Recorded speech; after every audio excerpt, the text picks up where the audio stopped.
Halo teman-teman, perkenalkan nama saya Demari Della Puspita dari kelas 1B Prodi D3 Keperawatan Stikes Notokusumo Yogyakarta. Teman-teman, saat kita makan, kita akan memproses makanan dari makanan utuh menjadi potongan, serpihan kecil, hingga menjadi zat yang bisa dicerna oleh tubuh.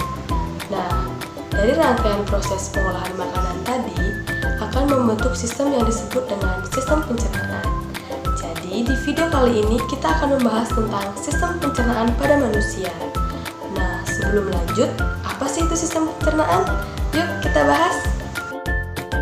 Sistem pencernaan adalah proses pemecahan makanan menjadi molekul sederhana yang melibatkan organ-organ dan kelenjar-kelenjar pencernaan.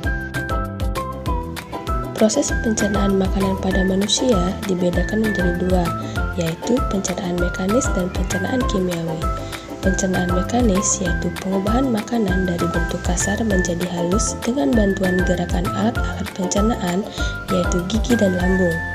Sedangkan pencernaan kimiawi yaitu pelarutan makanan oleh enzim-enzim pencernaan mengubah makanan bermolekul besar menjadi molekul kecil. Nah teman-teman, secara khusus manusia memiliki beberapa organ pencernaan dan sistem pencernaan pelengkap. Sistem pencernaan dimulai dari yang pertama, mulut. Di dalam mulut terdapat gigi, lidah, dan juga ludah. Yang kedua, kerongkongan. Yang ketiga, lambung. Yang keempat, usus halus. Yang kelima, usus besar. Dan yang terakhir, anus. Sedangkan organ pelengkapnya yang pertama, pankreas. Yang kedua, hati. Yang ketiga, empedu. Dan yang terakhir, kelenjar saliva. Untuk mengetahui fungsi dari organ-organ pencernaan tadi bisa teman-teman lihat pada gambar di atas, dan agar lebih jelas kita bahas satu persatu ya teman-teman. Yang pertama adalah mulut. Mulut merupakan jalan masuknya makanan. Di dalam mulut terdapat gigi, lidah, dan juga ludah. Gigi sendiri memiliki fungsi untuk menghancurkan dan menghaluskan makanan, dan lidah memiliki fungsi untuk mengatur letak makanan dan membantu menelan makanan, serta sebagai indera pengecap. Yang kedua adalah kerongkongan atau esofagus, merupakan saluran makanan yang menghubungkan mulut dengan lambung. Makanan yang telah dicerna dalam rongga mulut kemudian akan masuk ke esofagus melalui proses menelan atau deglutasi. Di esofagus terjadi gerakan peristaltik yang mengakibatkan makanan masuk ke dalam lambung.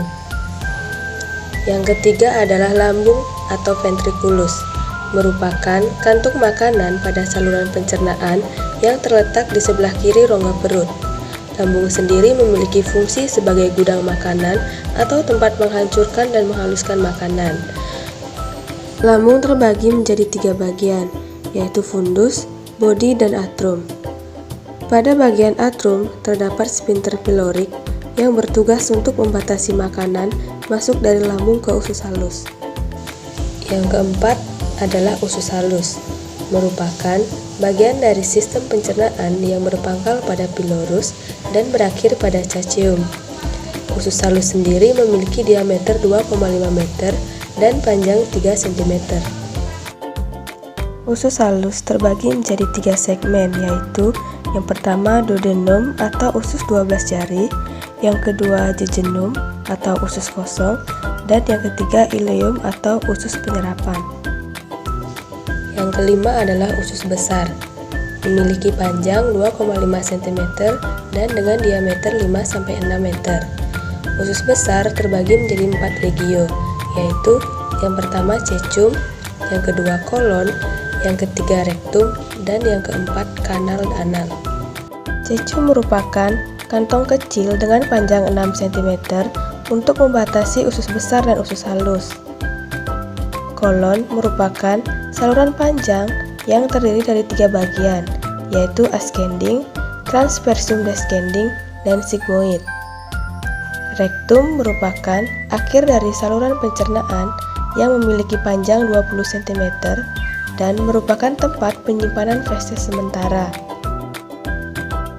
Kanal anal merupakan bagian akhir dari rektum.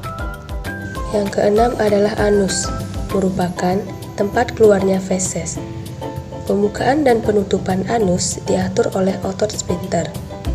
Dinding anus sendiri diperkuat oleh 3 sphincter, yaitu yang pertama ani internus, yang kedua levator ani, dan yang ketiga ani externus. Nah, teman-teman, setelah mengetahui tentang penjelasan organ-organ pencernaan, selanjutnya bagaimana sih mekanisme pencernaan makanan pada tubuh manusia? Mekanisme pencernaan makanan yang pertama yaitu menelan. Makanan yang dihaluskan oleh mulut dan ditelan ke dalam kerongkongan. Makanan hasil pencernaan di dalam mulut disebut dengan bolus. Yang kedua, masuk ke lambung. Bolus tadi didorong masuk ke dalam lambung akibat gerakan peristaltik atau yang sering disebut dengan gerakan meremas-remas dari otot dinding kerongkongan. Yang ketiga, di dalam lambung, bolus diaduk-aduk dan dicerna secara kimiawi dengan bantuan enzim. Bolus akan menjadi kimus yang berbentuk setengah cair atau seperti bubur.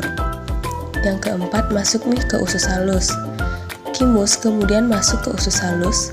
Di dalam usus halus, kimus dicerna lagi dengan enzim menjadi zat-zat yang sederhana atau yang disebut dengan sari-sari makanan. Yang kelima, penyerapan.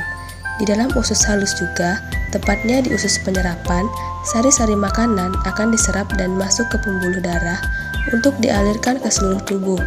Sari-sari makanan ini nantinya akan diubah menjadi energi. Dan yang terakhir yaitu pembuangan sisa. Kemudian, sisa-sisa makanan yang tidak diserap oleh tubuh akan dibusukkan di dalam usus besar menjadi feses dan dikeluarkan melalui anus. Nah, sekian penjelasan mengenai sistem pencernaan pada manusia. Stay healthy, stay happy teman-teman. Thank you for watching and see you next video. Bye!